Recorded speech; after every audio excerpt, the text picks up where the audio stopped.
Wait right there, Akeem. Rose bearers!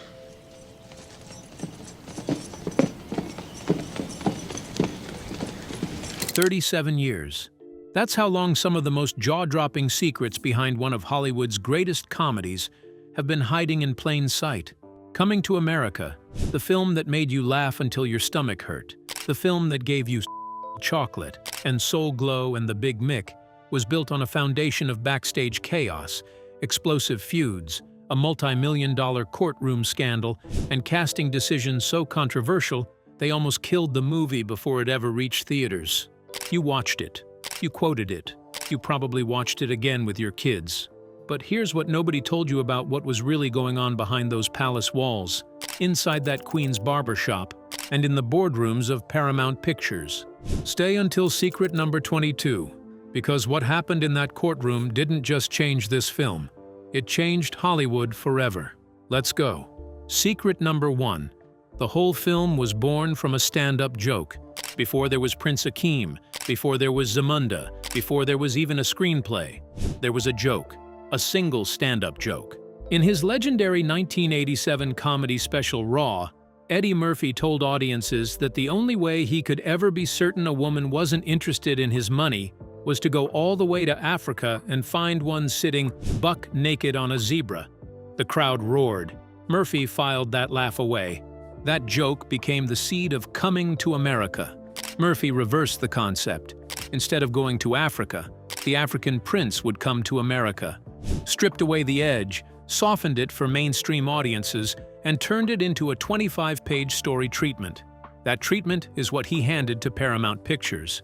A raw, unfiltered comedy bit transformed into one of the highest-grossing films of 1988. Not bad for a punchline. Secret number 2. They only had 6 months to make the entire film. Here's something that will make your jaw drop.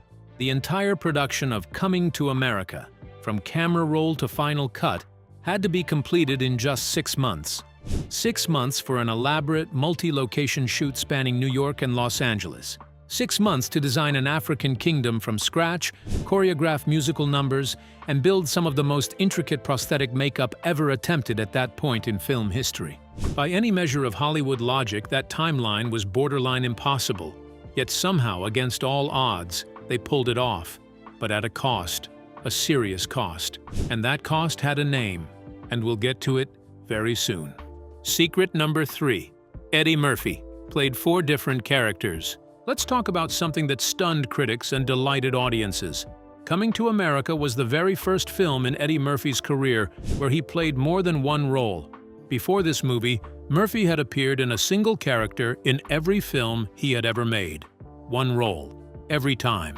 In Coming to America, he played 4 completely distinct characters: Prince Akeem, the gentle giant searching for love; Clarence, the opinionated barbershop owner; Saul, the elderly Jewish regular in the barber's chair; and Randy Watson, the spectacularly delusional frontman of Chocolate.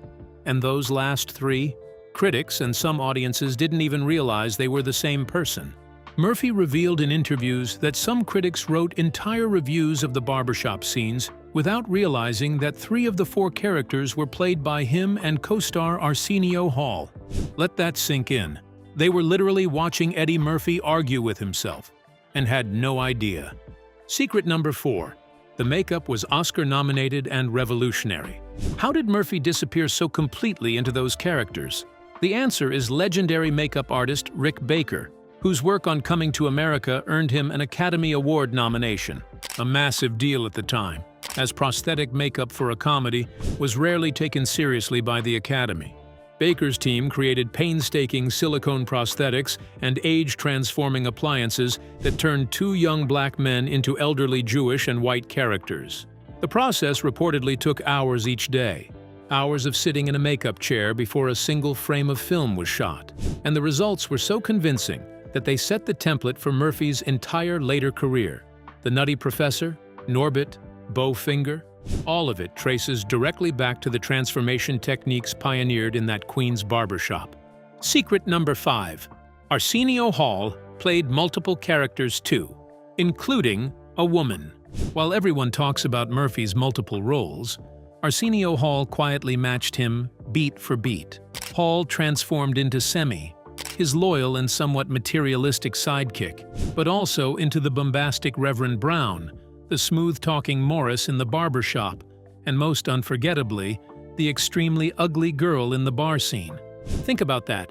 Arsenio Hall, one of the smoothest, coolest men in 1980s entertainment, sat in that makeup chair and allowed himself to be transformed into a scene-stealing, almost unrecognizable female character.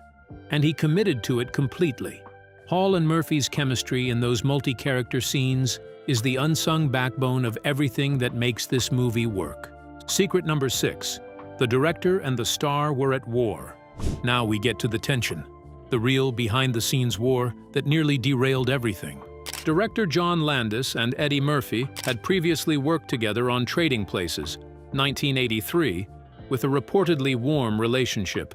By the time Coming to America entered production, something had fundamentally changed, and Landis did not hold back about it. In interviews, Landis described Murphy as having become, and these are his words, the pig of the world, the most unpleasant, arrogant person on set, traveling with a massive entourage and operating as though the entire production existed to serve him. Landis said directly, "We clashed quite a bit because he was such a pig. He was so rude to people. I was like, Jesus Christ, Eddie, who are you?" Landis reportedly threatened to walk off the film if Murphy continued showing up late, telling him bluntly, "If you're late again, I quit." But here's where it gets more complicated and more uncomfortable. Reports from the set suggested that the real tension between Landis and Murphy may have had a racial component. People magazine reported that crew members overheard Landis's wife, Deborah Nadulman, who was also the film's costume designer, making racially charged comments about Murphy's behavior.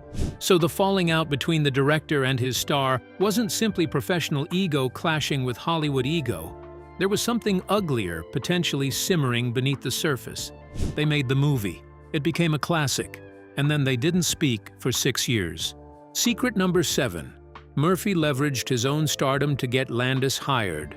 Here's the twist you probably didn't expect. It was Murphy himself who pushed to have Landis direct the film, despite, or perhaps because of, knowing how their dynamic might play out. Murphy was at the absolute peak of his commercial power in 1988 and had enough leverage to essentially dictate studio decisions. He used that power to bring in a director he had history with. That decision created a pressure cooker on set, 2 massive personalities, 1 6-month timeline, and a script that still needed to become something iconic. Secret number 8.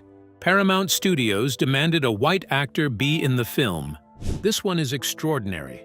According to Murphy himself, Paramount Pictures executives approached him with a demand.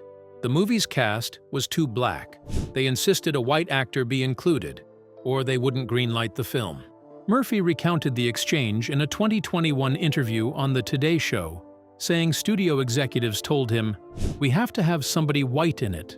We're not making the movie without somebody white in it." Murphy's response was characteristically brilliant. He looked around at his circle of friends and asked himself, "Who's the funniest white comedian I know?"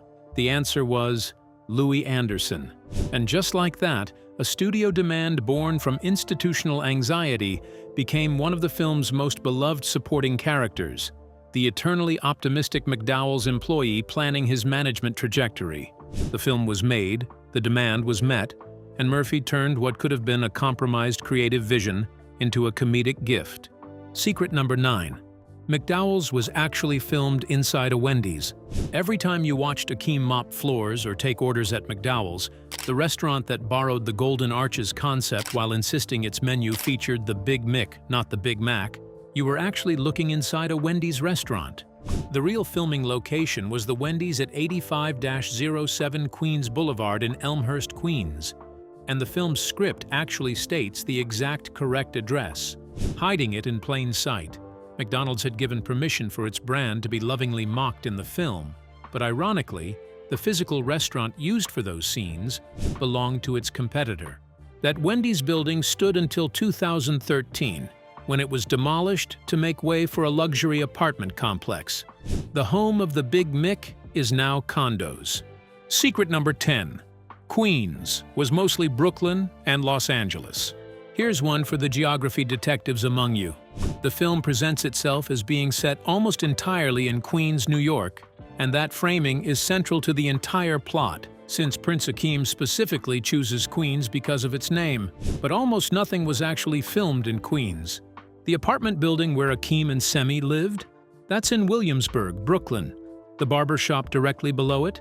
Also Brooklyn. The subway stations? Brooklyn.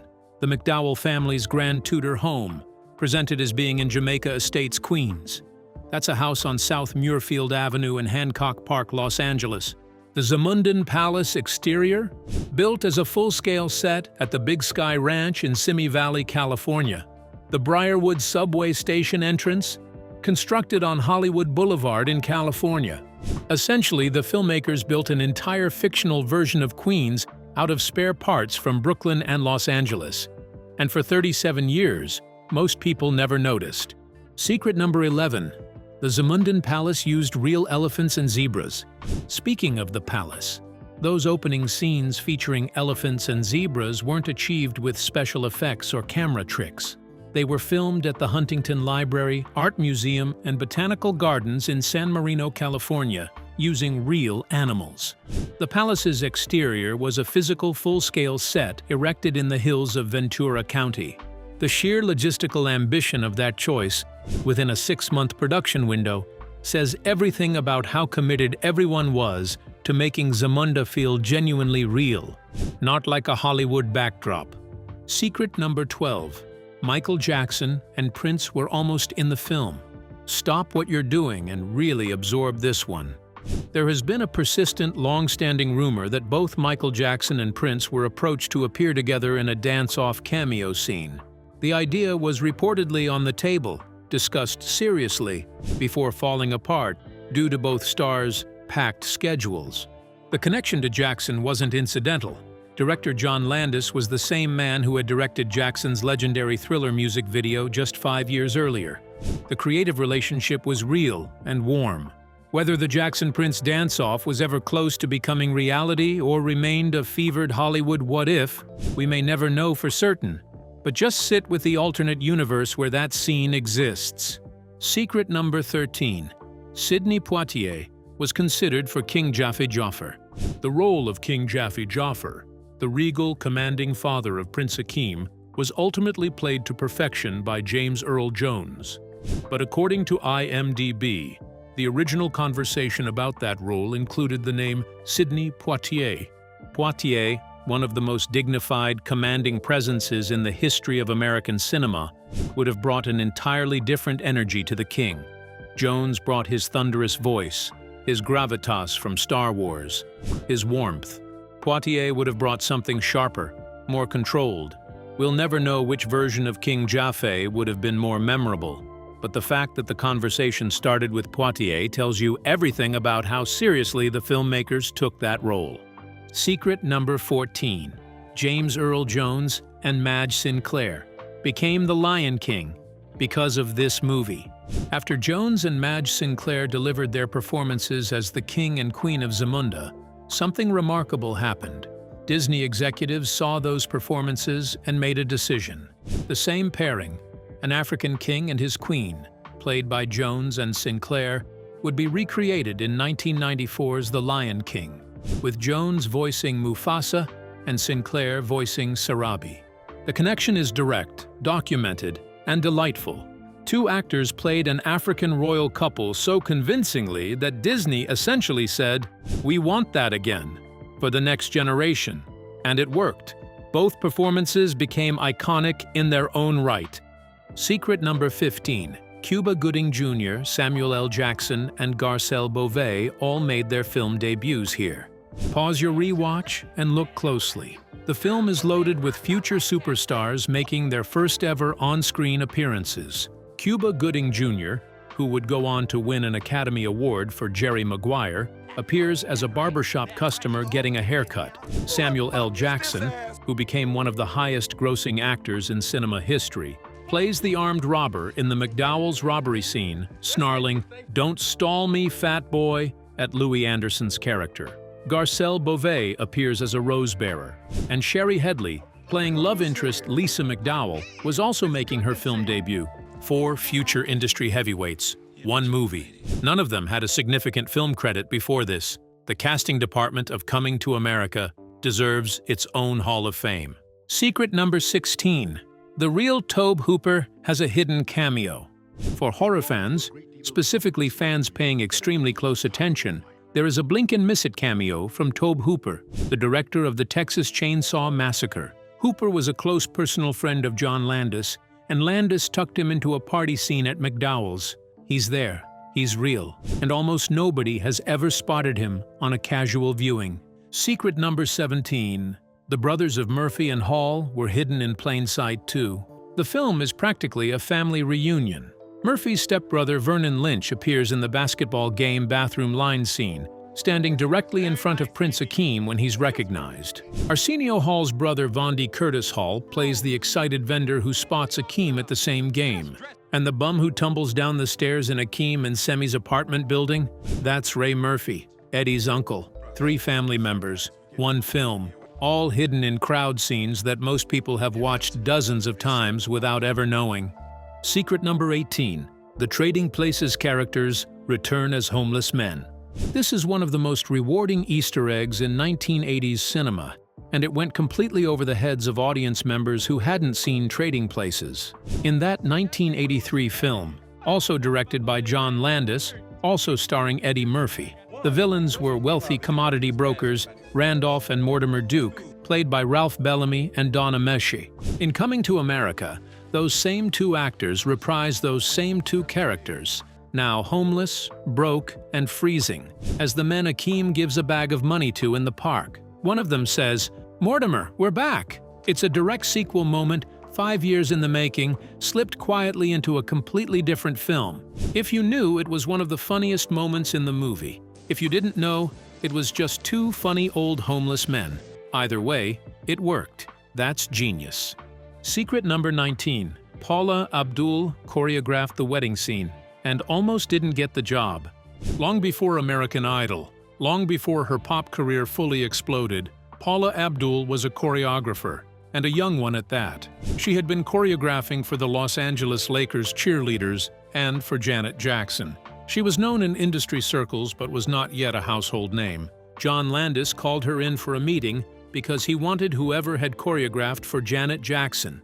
Abdul showed up with a briefcase containing nothing but her Lakers audition tapes and a couple of Jackson's music videos. That was her entire pitch.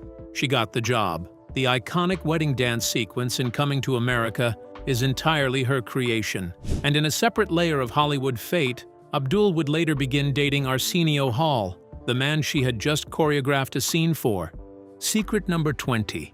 A real-life African prince sued Eddie Murphy.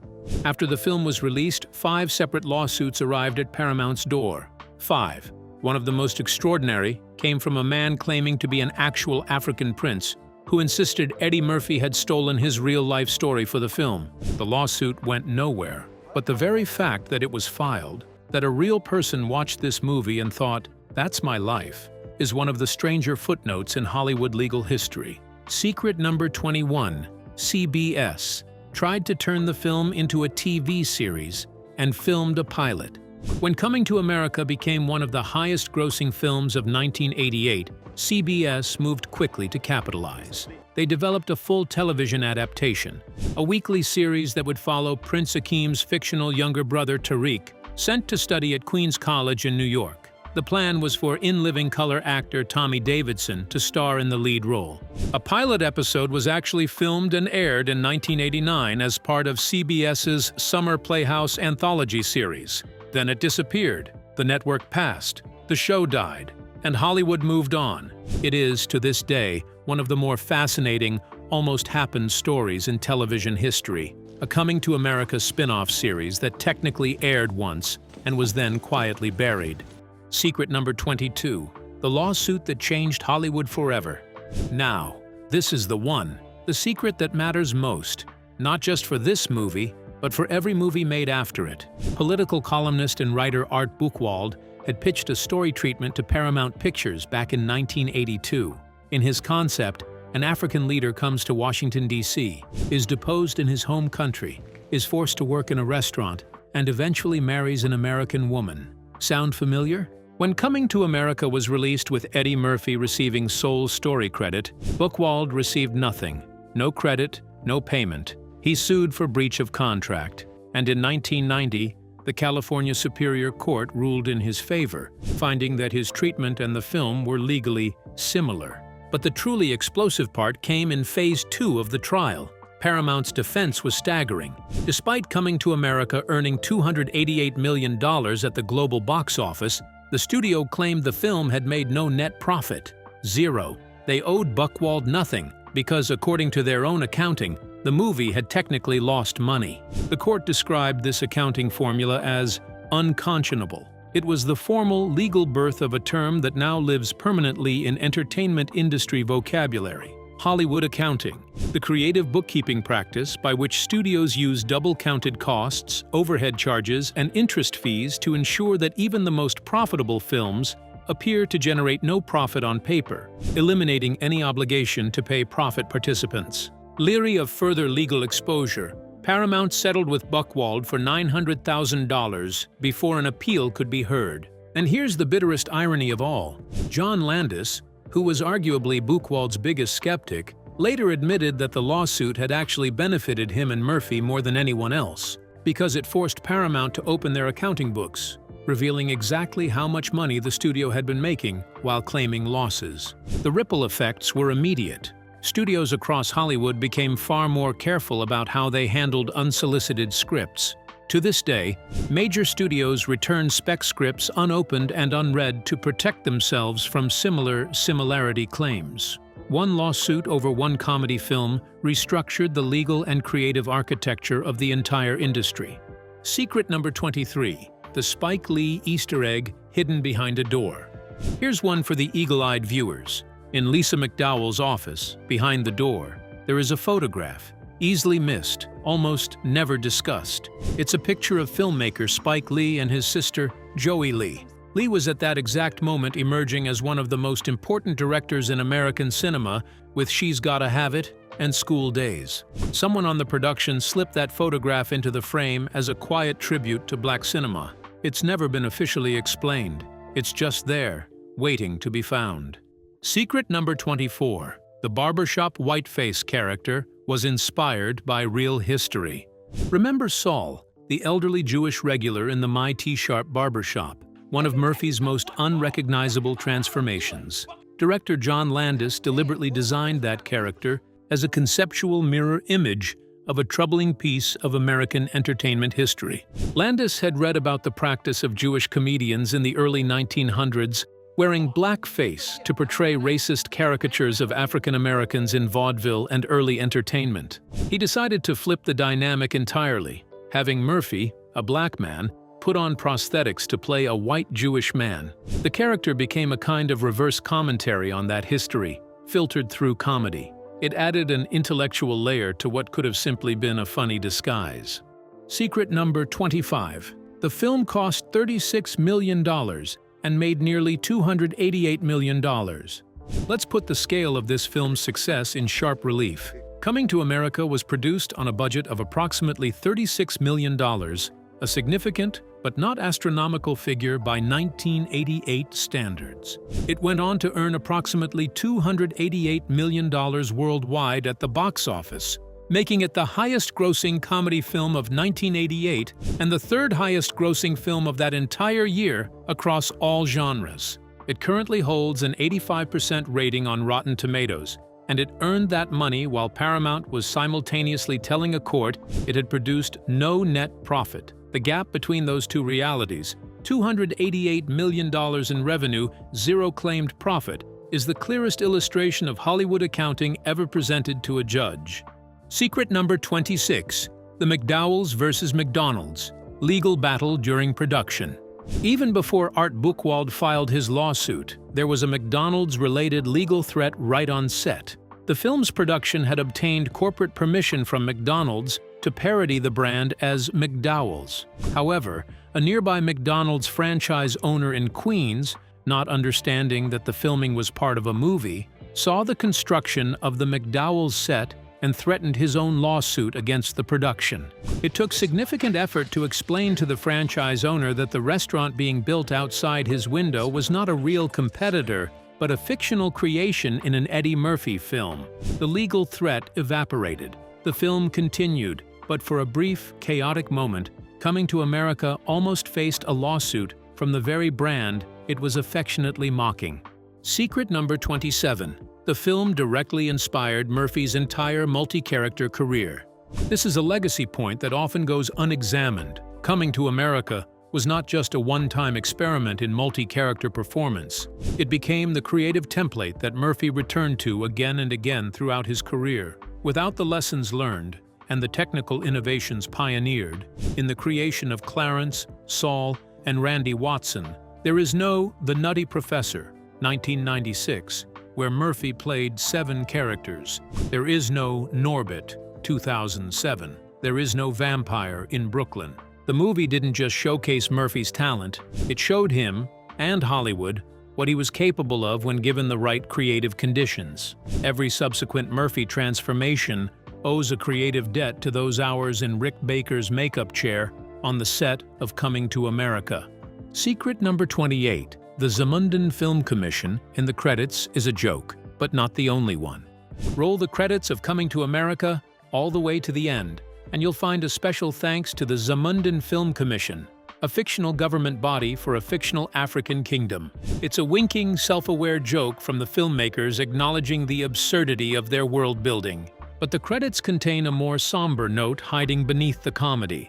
John Landis's name is on this film as the director, despite the fact that, at the time of its theatrical release, Landis was still dealing with the aftermath of the Twilight Zone movie accident, in which actor Vic Morrow and 2 child actors were killed during filming in 1982. The trial had concluded, Landis was acquitted, but the shadow of that tragedy followed him throughout the Coming to America production.